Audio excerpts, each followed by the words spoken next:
Hey, this is Kevin. I just thought of, I never really do this very much, but I want to do a little bit of an unboxing. I ordered something from Sarissa. I love that company, by the way. They're phenomenal. But I wasn't really happy with my paints.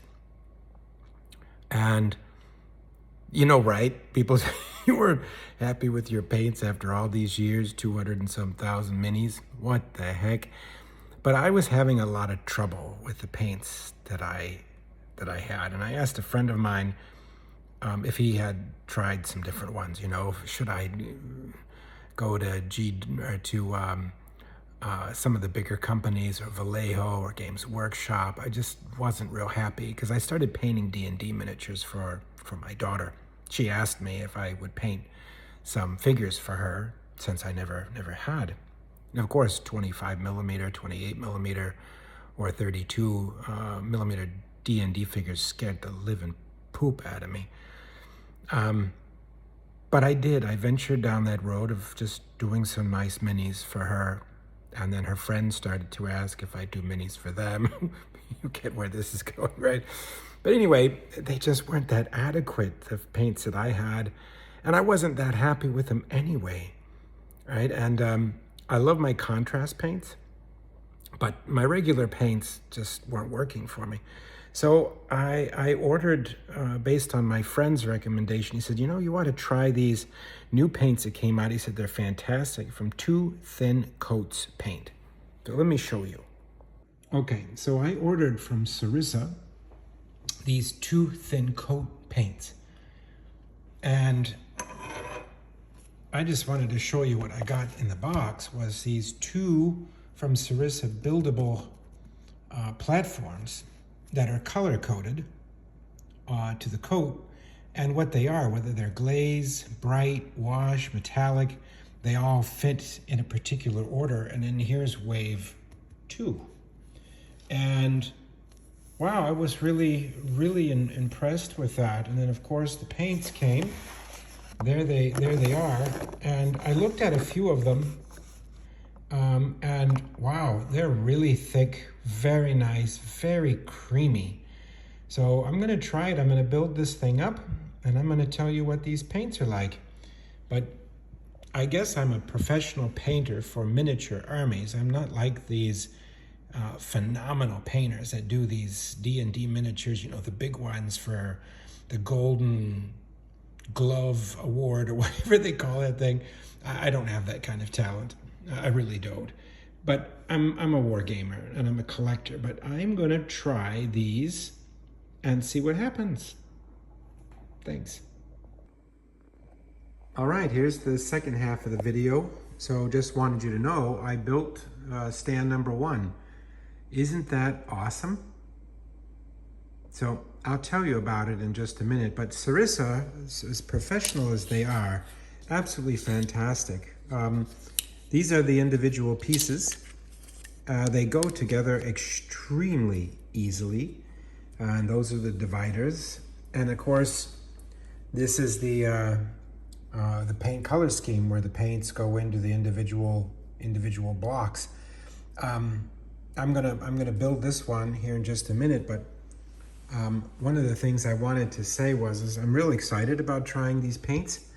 My friend Joe told me this is what I should get. I was just having a lot of trouble getting the layer painting right?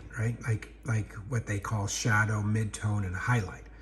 And I've just been mixing paints, and some paints I have are really good, some are not, and I don't know, I've got paints from all different companies, and I was just getting tired of it. As I'm painting figures for my daughter, D&D figures, they're bigger, right? And with my 15 millimeter collection, it's a lot more forgiving, right, with painting. Of course, unless you're like a master painter, which I'm not. But I like this because look at this. They developed this thing here, like shadow, mid-tone, highlight, washes, metallic, glaze, and bright. And on here, they show you. So if you're doing grays, they put here Cold Corpse Gray, so that's your shadow, Wolf Gray, mid-tone, and Gravestone Blue, your highlight. And I mean, companies talk about that, but in reality, to see it actually here laid out for you like that, that's fantastic, right? I mean, for me it is, because I'm really lazy, and not everybody has a space that they can put, a tower like this, but it's thin. It's nice. It doesn't take up a lot of space, but I like that they put all the washes together. And I mean, look at this here. Royal Cloak, Sword Hill Burgundy, Glistening Gum. It's nice, right? I mean, I really like that system. And there's a lot of different colors, right?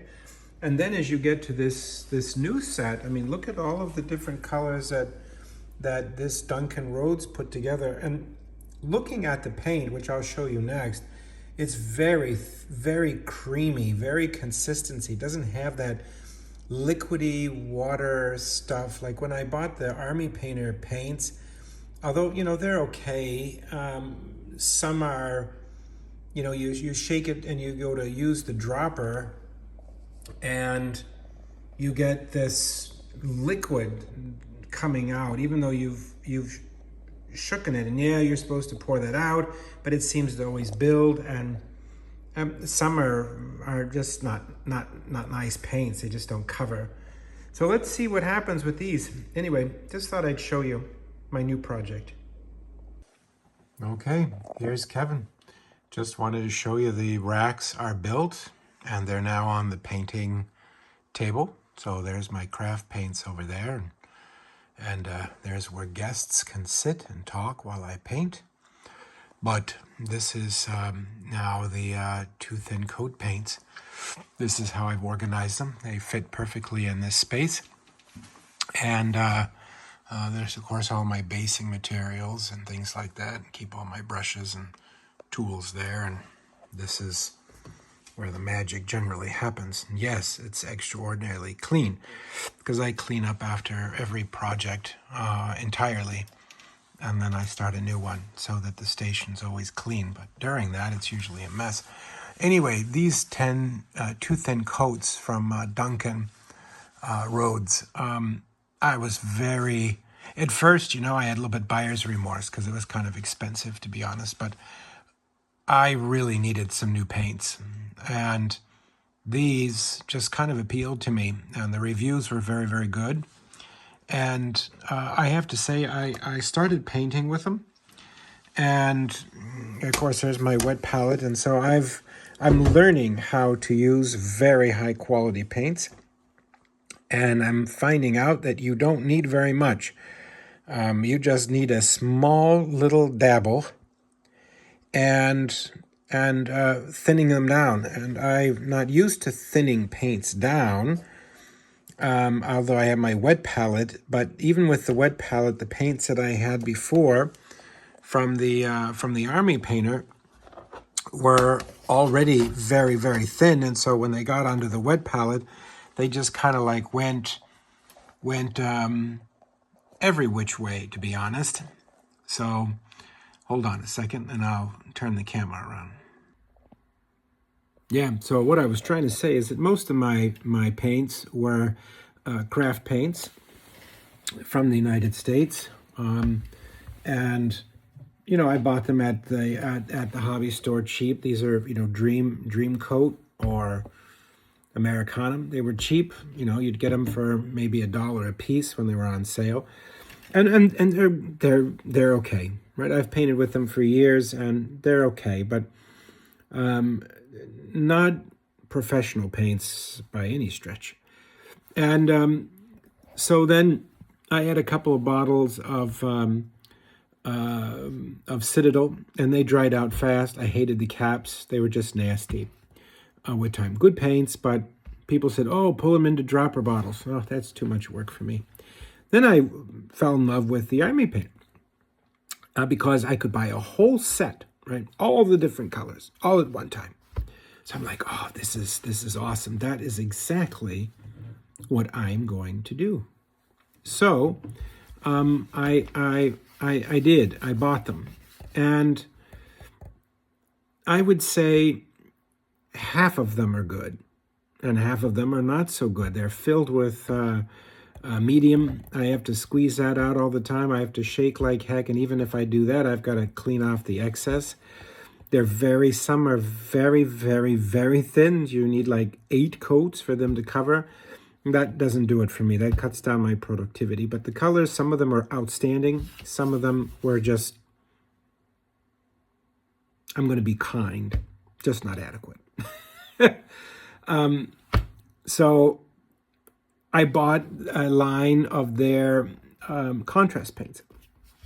I went out on a limb on that.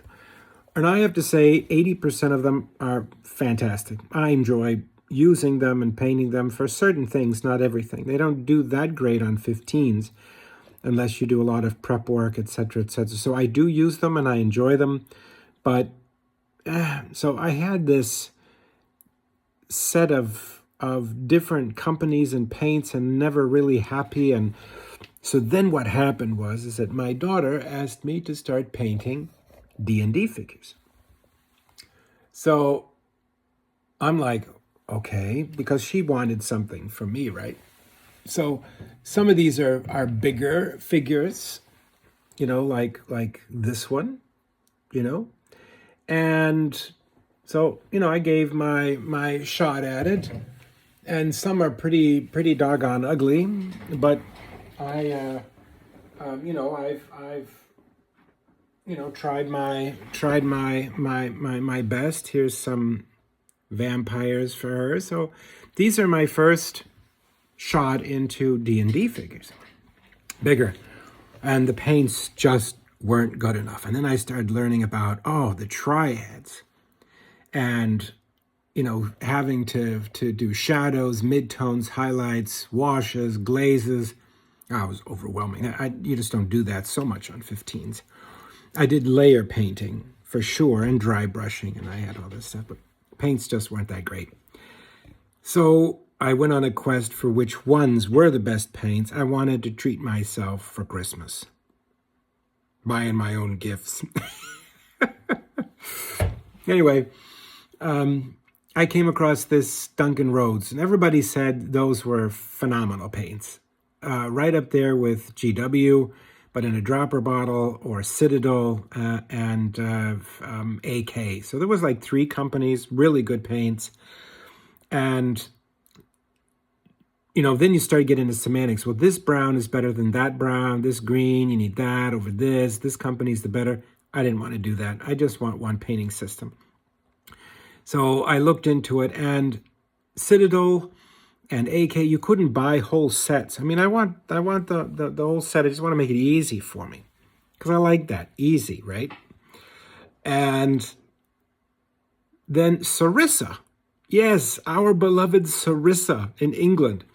I love that company. They're the best buildings, right? They're just superb. But I just like it. They're just a quality company. Ship on time, kind, nice, just a class act. Their stuff works, fits, and very rarely does it not fit. Just superb.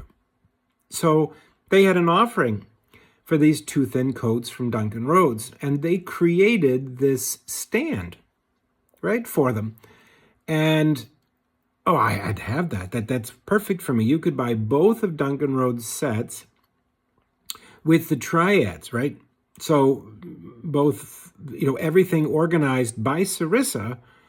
So the combination between Sarissa and Duncan Rhodes was perfect, because they created this stand of shadow, midtone, highlights, washes, organized it. So it's all in the perfect colors. Let me show you. So anyway, there we go.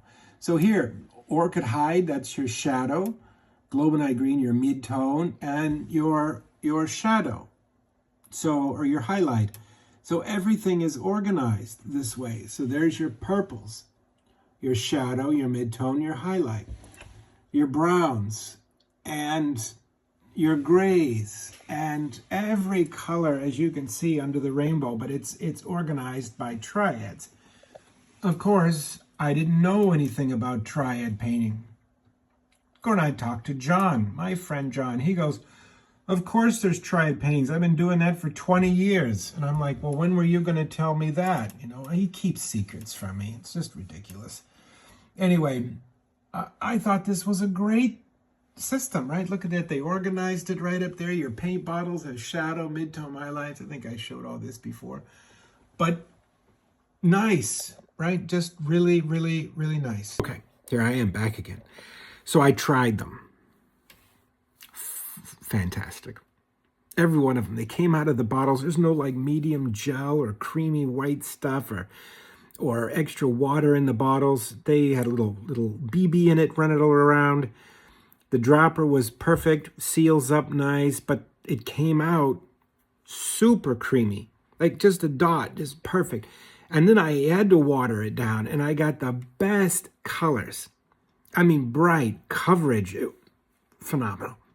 And I tried this triad thing of, the shadow, mid-tone, highlight. It's like, where have I been the last 20 years? I'm mad because I didn't know. I just did it on my own. I don't know. I know I'm going to get a lot of comments saying, Kevin, you're stupid.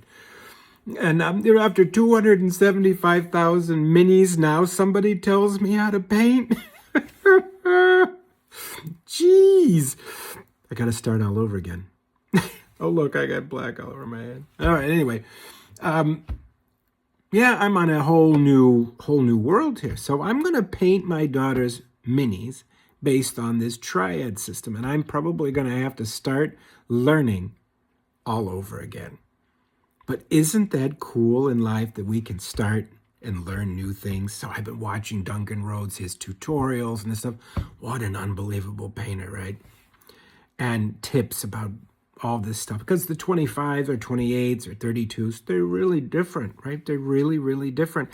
And I gotta be honest. It's actually really a lot of fun for me, And I'm getting all kinds of like new figures. You can get them printed, right? These D&D things. Like, look at this thing. Look at that baby. I mean, this is like a lich lord sitting with all of his tentacles. I mean, isn't that cool to paint? I mean, that's going to be cool. And so it's kind of fun. It's different than historical things. It's different than uniforms. And I also think it's nice because I'm going to leave my daughter something. Something. And then my friends in my war game club, I asked them, I said, does anybody have any like figures like laying around?